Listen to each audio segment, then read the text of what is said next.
Innal hamdalillah nahmaduhu wa nasta'inuhu wa nastaghfiruh wa na'udzu billahi min syururi anfusina wa min sayyiati a'malina may yahdihillahu fala mudhillalah wa may yudlilhu fala hadiyalah. Asyhadu an la ilaha illallah wa asyhadu anna Muhammadan abduhu wa rasuluhu la nabiyya wa la rasula ba'da. Allahumma salli ala Sayyidina Muhammad wa ala ali Sayyidina Muhammad. Wa qala Allah Ta'ala fi kitabihil karim, a'udzu billahi minasy syaithanir rajim. Bismillahirrahmanirrahim. Ya ayyuhalladzina amanu taqullaha haqqa tuqatih wa la tamutunna illa wa antum muslimun. Wa qala Allah Ta'ala fi ayatil ukhra, Ya ayyuhalladzina amanu taqullaha wal tanzur nafsum ma qaddamat lighad wattaqullaha innallaha khabirum bima ta'malun. Ibadallah, usikum wa nafsi bitaqwallah faqad fazal muttaqun. Jamaah sidang salat Jumat yang dicintai, yang dimuliakan oleh Allah Subhanahu wa taala, marilah sama-sama kita bersyukur kepada Allah Subhanahu wa taala di hari ini, Sayyidul Ayyam, pemimpin daripada segala hari. Kita dipertemukan oleh Allah Subhanahu wa taala. Allah masih memberikan kita keistiqomahan. Allah masih memberikan kita hidayah. Allah masih memberikan izin kepada kita untuk sama-sama kita berkumpul melaksanakan salah satu kewajiban kita sebagai umat Islam, melaksanakan salah satu kewajiban kita sebagai hamba yang percaya kepada Allah Subhanahu wa taala, untuk melaksanakan sholat Jumat secara berjamaah. Ya insyaallah setiap langkah kita dari rumah, niat kita meninggalkan segala aktivitas kita, mudah-mudahan seluruhnya dibalas oleh kebaikan, oleh amal kebaikan oleh Allah Subhanahu wa taala. Salawat dan salam kita curahkan kepada junjungan kita baginda Nabi Allah Muhammad sallallahu alaihi wasallam, Nabi yang telah membawa kita dari zaman jahiliyah menuju zaman keemasan Islam. Nabi yang tidak ada satupun manusia yang lebih cinta kepada kita daripada cintanya Rasulullah sallallahu alaihi wasallam kepada kita.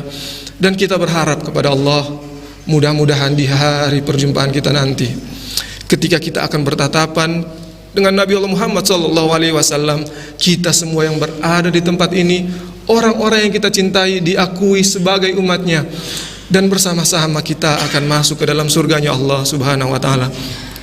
Amin ya rabbal alamin. Sebagai salah satu rukun daripada khutbah Jumat, syarat sahnya khutbah Jumat, khotib diwajibkan mewasiatkan wasiat daripada takwa. Entah sudah berapa kali wasiat takwa kita dengarkan semenjak kita lahir sampai hari ini. Sudah berapa ribu, sudah berapa ratus kali wasiat takwa kita dengarkan di setiap Jumat. Khotib selalu mewasiatkan kepada dirinya dan kepada para jamaah, bertakwalah kepada Allah Subhanahu wa taala, karena sebaik-baiknya bekal, wa tazawwadu fa inna ghayra zadi taqwa, sebaik-baiknya sesuatu yang kita bawa untuk kita mengharap dengan Allah adalah takwa kita kepadanya. Sehingga mudah-mudahan ketika matahari tepat berada di atas kepala kita, seluruh dunia, tidak terkecuali di seluruh dunia dan di setiap masjid, khotib mewasiatkan wasiat daripada takwa, menunjukkan begitu pentingnya takwa ke dalam kehidupan kita. Sehingga mudah-mudahan dengan takwa kita, kita bersama-sama akan masuk ke dalam surganya Allah Subhanahu wa taala. Jamaah yang dimuliakan oleh Allah Subhanahu wa taala, suatu ketika Imam Hasan Al-Basri mengantar jenazah. Kemudian ketika mengantar bersama dengan sahabat-sahabatnya, dia berzikir kepada Allah. Dia katakan subhanallah walhamdulillah wala ilaha illallah wallahu akbar. Kemudian ada salah seorang pemuda datang dan bertanya kepada Imam Hasan Al-Basri, "Wahai guru, apa yang engkau kerjakan? Apakah ada perintah dari Allah Subhanahu wa taala?" Kemudian Imam Hasan Al-Basri mengatakan, "Coba engkau perhatikan mayat tersebut. Apabila ia diberikan kesempatan oleh Allah Subhanahu wa taala untuk hidup kembali, apa yang akan ia kerjakan?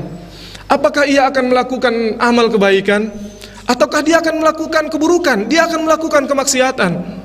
Kemudian pemuda itu mengatakan, tentu saja dia akan melakukan amal kebaikan, karena dia sudah tahu nilai daripada kebaikan yang ia lakukan di muka bumi ini. Kemudian Imam Hasan Al-Basri mengatakan bahwa benar yang kau katakan, tapi percayalah bahwa pemuda yang telah mati tersebut sampai hari kiamat nanti tidak akan pernah dibangkitkan kembali. Tapi bayangkan bahwa dirimu adalah pemuda tersebut yang telah meninggal dan Allah hidupkan kembali dirimu. Sehingga jangan sampai di setiap waktu-waktu kita tidak manfaatkan dengan kita mengumpulkan sebanyak-banyaknya bekal untuk kita menghadap kepada Allah Subhanahu wa taala. Jamaah yang dimuliakan Allah, di hari ini adalah Jumat terakhir kita di tahun 1444 Hijriah.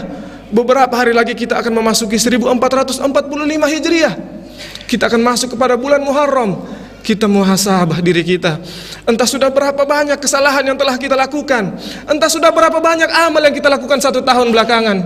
Karena Allah Subhanahu wa taala mengatakan dalam ayat yang mungkin sudah sama-sama kita hafalkan, pada ayat terakhir dalam surat At-Takatsur, "Tsumma latus'alunna yauma idzin 'anin na'im." Bahwa setiap nikmat yang telah Allah berikan kepada kalian akan dimintai pertanggungjawabannya. Allah Subhanahu wa taala yang mengatakan, dan itu pasti karena dikatakan oleh Allah Subhanahu wa taala di dalam Al-Qur'an. Ditegaskan oleh Rasulullah sallallahu alaihi wasallam, la tazulu qaddama 'abdin yaumal qiyamati hatta yus'al, bahwa tidak akan bergeser kaki kita di hadapan Allah Subhanahu wa taala kecuali kita akan dipersoalkan. Kita akan ditanya oleh Allah Subhanahu wa taala. Apa pertanyaan dari Allah? Tidak akan melangkah sedikit pun kaki kita, tidak akan bergerak sedikit pun kaki kita. Saya dan seluruh jamaah dan setiap manusia yang hidup di muka bumi ini tidak akan melangkah 1 senti pun kakinya di hadapan Allah kecuali dia akan ditanya. Pertanyaan pertama, wa umrihi fima afnah, tentang umur yang telah engkau dapatkan, engkau telah gunakan untuk apa umurmu? Begitu pentingnya waktu di dalam Islam. Bahkan Allah Subhanahu wa taala bersumpah. Yang bersumpah adalah Allah Subhanahu wa taala. Kita semua tahu bahwa kata sumpah artinya menunjukkan penekanan, kepentingan. Allah bersumpah ketika waktu subuh, Allah katakan was-subhi idza tanaffas. Ketika masuk waktu siang, Allah katakan wan-nahari idza tajalla. Ketika masuk waktu asar, Allah katakan wal asri innal insana lafi khusri. Ketika masuk waktu malam, Allah katakan wal laili idza yaghsha. Menunjukkan kepada kita begitu tinggi keutamaan waktu, sehingga jangan sampai kita sia-siakan waktu yang telah Allah Subhanahu wa taala berikan kepada kita. Karena ketika kita meninggal nanti akan ditanya untuk apa umur yang telah Allah berikan kepada kita. Kemudian pertanyaan kedua dari Allah Subhanahu wa taala, wa an ilmihi fima fa'al, tentang ilmu yang telah engkau dapatkan, engkau gunakan untuk apa ilmu tersebut? Apakah dengan ilmu yang engkau punya engkau malah menjadi orang yang sombong? Apakah dengan ilmu yang engkau punya engkau malah makin jauh dengan Allah Subhanahu wa taala? Ataukah dengan ilmu yang engkau punya membuat engkau lebih dekat dengan Allah Subhanahu wa taala? Ilmu akan dipertanyakan. Bahkan Rasulullah sallallahu alaihi wasallam mengatakan ada amal yang walaupun nyawa kita telah dicabut oleh Allah Subhanahu wa taala, tapi amal tersebut terus mengalir, yaitu adalah ilmu yang bermanfaat. Sehingga tanyakan kepada hati kita, sudahkah ada sesuatu yang kita bagikan kepada saudara-saudara kita? Ilmu kita, pengetahuan kita. Mungkin ada sesuatu yang kita ketahui, kita bagikan kepada saudara-saudara kita, maka itu bisa menjadi amal yang terus mengalir walaupun nyawa kita telah dicabut oleh Allah Subhanahu wa taala. Pertanyaan kedua dari Rasulullah, yaitu ilmu yang telah kita gunakan. Kita gunakan untuk apa ilmu tersebut? Bahkan Nabi Adam alaihissalam ketika diusir dari surga, apa modal pertama yang diberikan Allah Subhanahu wa taala kepada Nabi Adam? Bukan harta, bukan kekayaan, tetapi Allah Subhanahu wa taala memberikan ilmu. Allah katakan pada surah Al-Baqarah ayat ke-31, wa 'allama Adam al-asma'a kullaha. Aku berikan ilmu kepadamu Adam, seluruh ilmu-ilmu. Diberikan ilmu kepada Nabi Adam sebagai bekal dia di bumi. Menunjukkan begitu pentingnya ilmu, sehingga jangan sampai kita lalai dengan ilmu. Bahkan Imam Syafi'i mengatakan, kalau engkau tidak lelah, engkau tidak capek untuk menuntut ilmu mungkin 3 tahun, engkau tidak capek belajar 6 tahun, maka engkau akan merasakan kebodohan sepanjang hidupmu. Sehingga jangan sampai ilmu-ilmu kita tidak kita bagikan kepada saudara-saudara kita, karena itu bisa menjadi salah satu bekal kita untuk menghadap kepada Allah Subhanahu wa taala. Kemudian pertanyaan ketiga dari Allah Subhanahu wa taala, wa an malihi aina iktasabu wa fi ma anfaqu, tentang harta yang engkau punya, dari mana engkau dapatkan dan untuk siapa? Untuk siapa engkau gunakan hartamu? Ketika ditanya tentang umur, Allah hanya bertanya, untuk apa umurmu digunakan?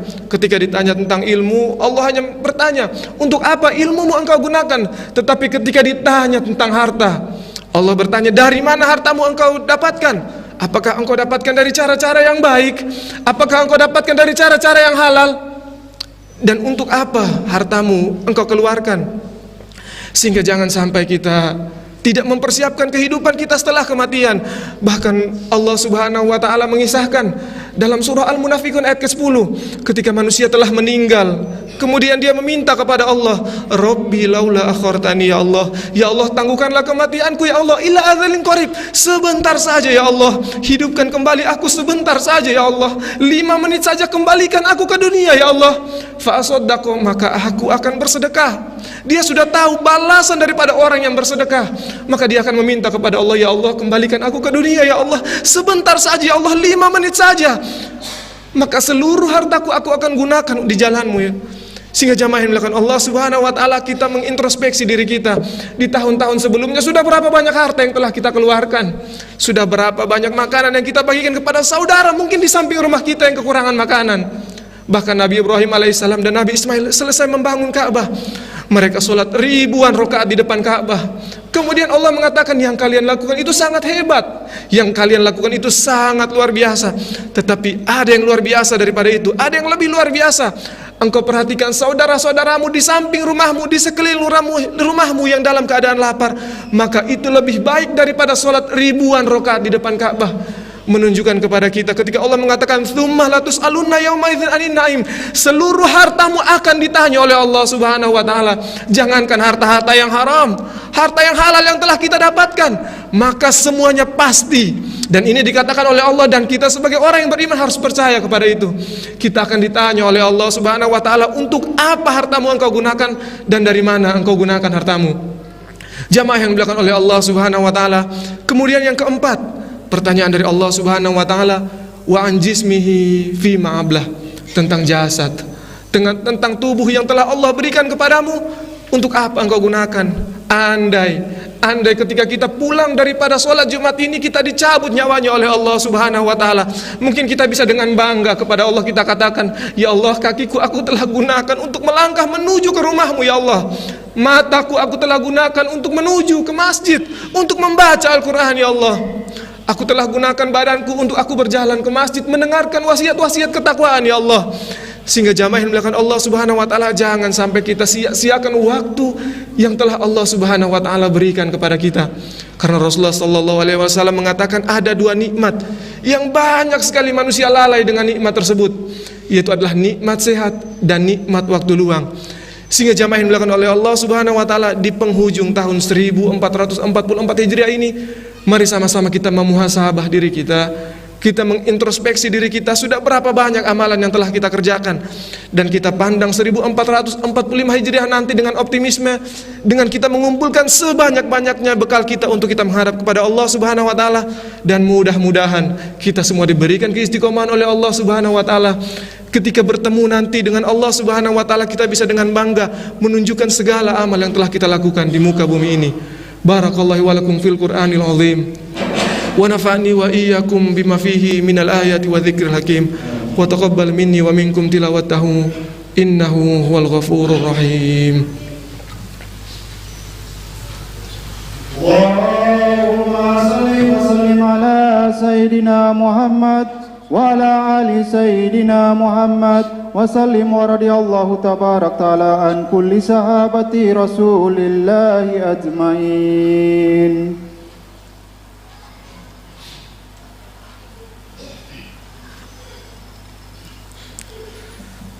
Alhamdulillah, alhamdulillahilladzi arsala rasulahu bil huda wa dinil haq liyudhhirahu 'ala dini kullihi wa kafa billahi syahida.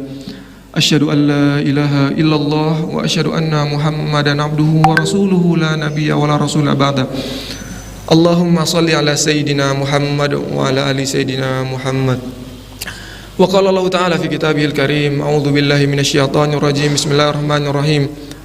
Ya ayyuhalladzina amanu taqullaha haqqa tuqatih wa la tamutunna illa wa antum muslimun.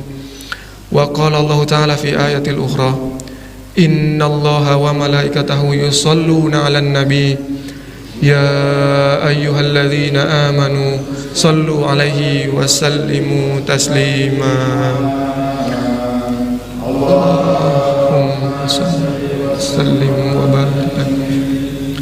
Jamaah yang dimuliakan oleh Allah Subhanahu wa taala, di khutbah yang kedua ini, di waktu-waktu mustajab kita untuk berdoa kepada Allah Subhanahu wa taala, ketika seluruh malaikat turun ke bumi untuk mengaminkan doa daripada hamba-hambanya, mari sama-sama kita tundukkan wajah kita sejenak, kita berdoa kepada Allah Subhanahu wa taala.